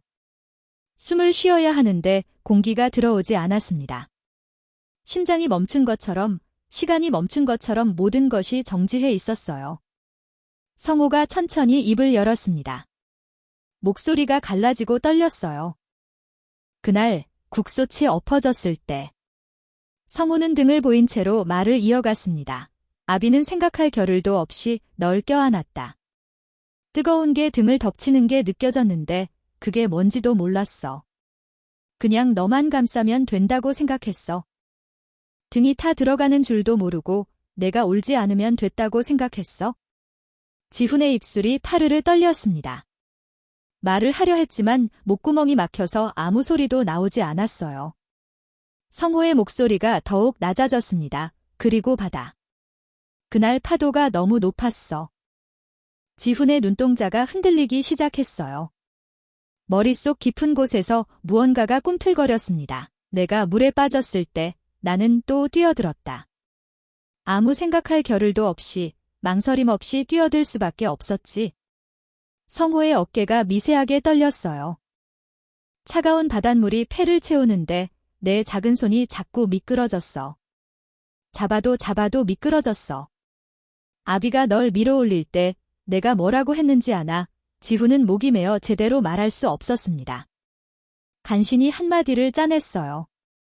뭐라고요? 성호의 목소리가 울음에 젖어들었습니다. 5살짜리가 그랬어. 아빠, 내 손 놓지 마. 아빠, 내가 숨을 못 쉬겠어. 라고. 그 순간 지훈의 머릿속에서 무언가가 깨졌습니다. 20년간 봉인되어 있던 기억의 문이 열리기 시작했어요. 웅웅거리는 물소리가 귓가를 채웠습니다. 차갑고 어두운 바닷속, 자신의 작은 손이 누군가의 손을 붙잡고 있었어요. 아빠, 아빠, 내 손 놓지 마. 아빠, 내가 숨을 못 쉬겠어. 어린 자신의 목소리가 들렸습니다. 물속에서 울먹이며 외치던 그 목소리가 20년 만에 선명하게 되살아났어요. 지훈의 다리에서 힘이 빠졌습니다. 무릎이 바닥에 닿았어요. 온몸이 떨리기 시작했습니다. 그 목소리가 제 목소리였어요. 지훈의 눈에서 눈물이 흘러내렸습니다. 멈출 수 없었어요. 성호가 천천히 몸을 돌려 지훈을 마주 보았습니다. 그의 눈에도 눈물이 가득 고여 있었어요. 그래. 그리고 아비는 내 손을 끝까지 놓지 않고 널 밀어 올렸다. 성호의 목소리가 흐느낌으로 끊겼습니다. 사랑한다고 말하고 싶었는데 물이 차올라서 소리가 안 났어. 입만 번쩍거렸어. 내가 들었는지도 모르고 그냥 입모양으로만. 지훈의 머릿속에서 그날의 장면이 완전히 떠올랐습니다. 차가운 바닷물 속에서 자신을 밀어올리던 아버지의 손이 느껴졌어요. 점점 멀어지는 아버지의 얼굴, 물속에서 뭔가를 말하려고 입을 움직이던 그 모습이 선명하게 떠올랐습니다. 소리는 들리지 않았어요. 하지만 입모양은 알 수 있었습니다. 사랑한다. 아버지는 그렇게 말하고 있었어요. 물속으로 가라앉으면서도 자신을 밀어올리면서도 아버지는 사랑한다고 말하고 있었습니다.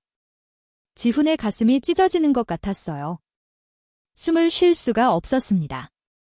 20년간 아버지를 증오했습니다. 비겁한 도망자라고, 가족을 버린 쓰레기라고 이를 갈았어요. 그런데 그 아버지가 자신을 살리기 위해 바다로 가라앉았던 거예요. 지훈은 바닥에 무릎을 꿇은 채 고개를 들어 아버지를 바라보았습니다. 눈물로 흐릿한 시야 속에서 아버지의 얼굴이 보였어요. 아버지. 지훈의 입에서 20년 만에 그 단어가 흘러나왔습니다. 목소리가 갈라지고 떨렸어요. 그때 뭐라고 하셨어요? 제발, 다시 한 번만, 제발. 성우는 더 이상 참을 수 없었습니다. 눈물이 폭포처럼 쏟아졌어요. 아들 앞에 무릎을 꿇고 마주 앉았습니다. 떨리는 손으로 아들의 얼굴을 감싸주었어요. 사랑한다, 아들아. 목 놓아 울며 내뱉은 그 한마디에 20년간의 그리움과 미안함과 사랑이 모두 담겨 있었습니다. 지훈은 그 자리에서 아버지를 껴안았어요. 어깨가 들썩이며 통곡이 터져 나왔습니다. 20년간 단 한 번도 불러본 적 없는 그 이름을 부르며 울었어요. 아버지, 아버지. 성우는 아들을 품에 안고 함께 울었습니다. 아들의 어깨를 적시는 눈물이 멈추지 않았어요. 20년 만에 다시 안아보는 아들의 체온이 가슴을 뜨겁게 데웠습니다. 한참을 울고 난 뒤 지훈이 흐느끼며 물었어요. 엄마가 왜 그런 거짓말을 한 거예요? 성우는 아들의 등을 쓰다듬으며 낮은 목소리로 대답했습니다. 내 어머니는? 내가 나 때문에 아버지가 죽었다는 죄책감에 평생 시달릴까 봐. 그게 두려웠던 거야. 성우의 목소리가 다시 떨렸어요. 차라리 아비를 원망하며 살라고, 그 원망이 너를 살릴 거라고 생각한 거야? 내 어머니는 자기가 지옥에 가더라도 너를 살리고 싶었던 거다. 지훈은 그 말을 듣고 가슴이 무너지는 것 같았어요. 어머니가 20년간 혼자 짊어진 비밀의 무게가 느껴졌습니다. 자기 밥도 굶어가며 아들을 키우면서 남편을 나쁜 사람으로 만들어야 했던 그 고통이 얼마나 컸을까요? 어머니의 거짓말은 원망이 아니었어요. 세상에서 가장 아픈 사랑이었습니다. 지훈은 아버지의 품에 얼굴을 묻고 흐느꼈어요. 아버지를 미워하며 살았던 저를 제발 용서해 주세요. 성우는 아들의 머리를 쓰다듬으며 말했습니다. 용서는 무슨 말이야? 내가 살아있어서 고맙다, 아들아. 그것만으로 아비는 충분해. 두 부자는 차가운 강당 바닥에서 서로를 껴안은 채 오래도록 울었습니다. 20년간의 오해와 증오와 그리움이 눈물이 되어 흘러내렸어요. 아버지의 체온이 아들에게 전해지고 아들의 심장 박동이 아버지에게 느껴졌습니다. 강당 안은 두 사람의 흐느낌 소리로 가득 찼어요. 밖에서는 아무도 알지 못했습니다. 하지만 그 안에서는 20년간 떨어져 있던 두 개의 심장이 다시 하나로 이어지고 있었어요. 그렇게 20년의 공백이 아버지와 아들 사이에서 천천히 메워지기 시작했습니다. 성호와 지훈은 나란히 병원 복도를 걸었습니다. 두 사람의 발걸음은 같은 곳을 향하고 있었어요. 미경이 누워있는 병실이었습니다. 병실 문 앞에서 성호의 발걸음이 멈췄어요. 20년 만에 아내를 제대로 마주하는 것이었습니다. 가슴이 터질 것처럼 뛰었어요. 손이 떨렸습니다. 지훈이 아버지의 손을 잡아주었어요. 같이 들어가요, 아버지. 성호는 깊은 숨을 들이쉬고 문을 열었습니다. 병실 안에 햇살이 부드럽게 들어오고 있었어요. 침대에 누운 미경이 문 쪽을 바라보았습니다. 아들 옆에 서 있는 남자를 보는 순간 미경의 눈이 크게 떠졌어요. 정장을 차려 입은 그 남자의 얼굴을 보며 미경의 입술이 파르르 떨렸습니다. 20년 전 바다로 가라앉았던 그 사람의 모습이 중년이 되어 눈앞에 있었어요. 여보. 미경의 목소리가 갈라지며 터져나왔습니다. 애 살아 있었어? 정말 살아 있었어? 밥은 잘 먹고 다녔고. 그 말에 성우는 눈물이 쏟아졌어요. 그리고는 천천히 미경의 침대 곁으로 다가갔어요. 무릎을 꿇고 아내의 손을 잡았습니다. 거칠어지고 갈라진 손이었어요. 20년간 혼자서 모든 것을 짊어진 손이었습니다. 미안해, 미경아. 기억을 잃어서 미안해. 혼자 모든 짐을 짊어지게 해서 미안해. 이제야 모든 기억이 돌아왔어. 성호의 눈에서 눈물이 흘러내렸어요. 미경도 참을 수 없었습니다. 뜨거운 눈물이 볼을 타고 흘러 베개를 적셨어요. 이제 지훈이한테 진실을 말해도 되겠지? 미경의 목소리가 흐느낌으로 끊어졌습니다. 20년 동안 당신을 나쁜 사람으로 만들어서 미안해. 지훈이가 살려면 그래야 했어. 그 애가 죄책감에 무너지면 안 됐어. 성호는 아내의 손을 두 손으로 감싸주었어요. 미안하긴, 당신이 뭘 미안해. 지훈이가 강하게 컸어. 고마워. 지훈은 부모님의 모습을 바라보며 눈물을 삼켰습니다. 가슴이 벅차올랐어요. 20년간 떨어져 있던 두 사람이 다시 만나는 모습이 이렇게 아름다울 줄 몰랐습니다. 지훈이 천천히 목에 걸고 있던 조개 목걸이 반쪽을 풀어냈어요. 낡고 빛바랜 조개 모양의 목걸이였습니다. 그리고 성호도 품 안에서 자신의 반쪽을 꺼냈어요. 두 조각을 나란히 가져다 대었습니다. 20년 만에 두 반쪽이 완벽하게 맞물렸어요. 하나의 조개 모양이 완성되었습니다. 창문으로 들어오는 햇살을 받아 목걸이가 반짝였어요. 지훈이 완성된 목걸이를 어머니의 손바닥 위에 올려놓았습니다. 미경의 손 위에 성호의 손이 포개졌고 그 위에 지훈의 손이 얹어졌어요.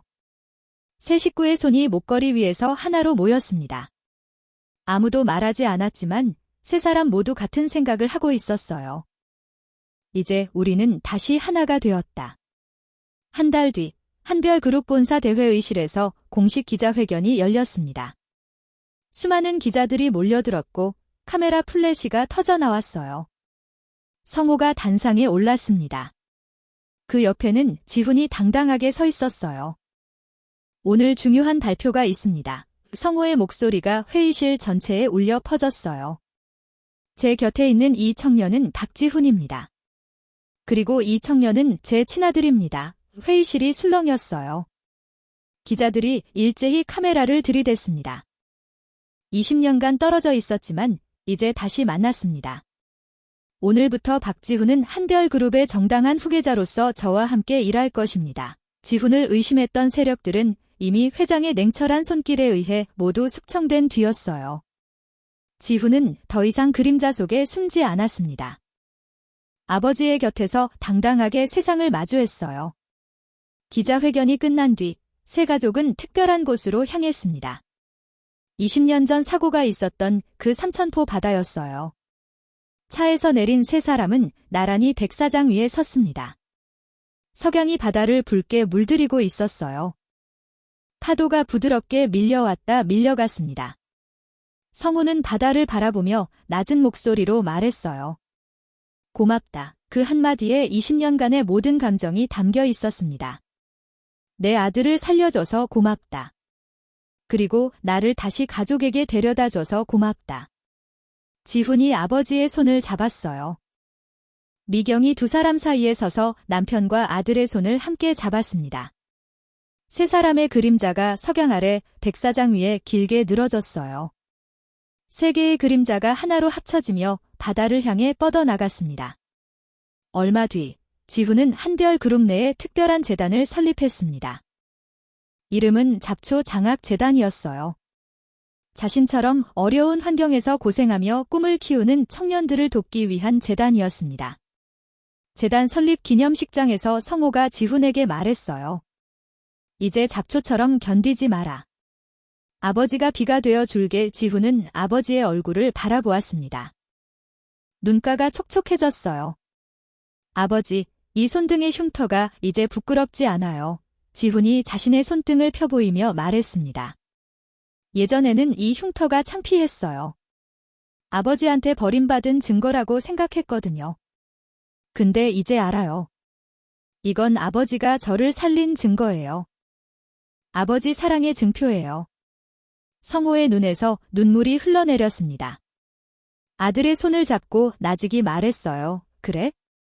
그리고 아비 등의 이 흉터는 아비가 널 얼마나 사랑하는지 보여주는 훈장이다. 부끄러운 게 아니야. 자랑스러운 거야. 부자는 서로를 껴안았습니다. 그날 저녁, 세 가족은 작은 식탁에 둘러앉았어요. 거창한 음식이 아니었습니다. 미경이 직접 만든 소박한 반찬들이 식탁 위에 놓여 있었어요. 김치찌개와 나물 반찬, 20년간 시장 반찬 가게에서 만들어왔던 그 손맛이었습니다. 미경이 남편과 아들 앞에 밥그릇을 내려놓으며 환하게 웃었어요. 주름이 깊게 패인 얼굴이었지만 그 어느 때보다 행복한 미소였습니다. 여보, 많이 먹어요. 성호와 지훈은 나란히 숟가락을 들었어요. 평범한 저녁 식사였지만 세 사람 모두에게는 세상에서 가장 소중한 시간이었습니다. 식탁 위로 따스한 불빛이 내려앉았어요. 세 가족의 웃음소리가 작은 방 안을 가득 채웠습니다. 인생의 무게는 함께 짊어질 때 가벼워집니다. 20년간 서로를 그리워하며 버텨온 시간이 비로소 찬란한 보상의 시간으로 바뀌었어요. 잃어버렸던 가족이 다시 만났고 닫혀있던 마음이 열렸습니다. 잡초처럼 버텨온 사람들에게 드디어 비가 내리기 시작했어요. 때로는 가장 큰 사랑이 가장 큰 오해를 만들기도 합니다. 미경은 아들을 지키려 거짓말을 했고 성호는 기억을 잃고도 아들을 찾아 헤맸습니다. 지훈은 증오 속에서도 꺾이지 않는 잡초처럼 자라났죠. 진실은 언젠가 밝혀집니다. 하지만 그 진실을 마주할 용기, 그리고 서로를 용서할 마음이 있어야만 비로소 가족이 될 수 있습니다. 잡초에게도 물이 필요합니다. 혼자 버티는 것만이 강함이 아닙니다. 누군가의 손을 잡고 누군가에게 기대는 것, 그것이 진정한 가족의 의미입니다. 오늘 이야기가 마음에 작은 울림을 남겼다면 앞으로도 여러분의 일상에 따뜻한 위로가 될 이야기들로 찾아뵐 수 있도록 구독과 좋아요 부탁드립니다. 그리고 오늘 사연의 주인공 성호 회장과 지훈, 그리고 미경 어머니에게 따뜻한 응원의 말도 댓글로 부탁드립니다. 여러분이라면 미경 어머니처럼 20년 동안 거짓말을 지킬 수 있으셨을까요? 지훈의 용서에 대해 어떻게 생각하시나요? 성호 회장의 기다림은 어떠셨나요? 여러분의 이야기가 궁금합니다.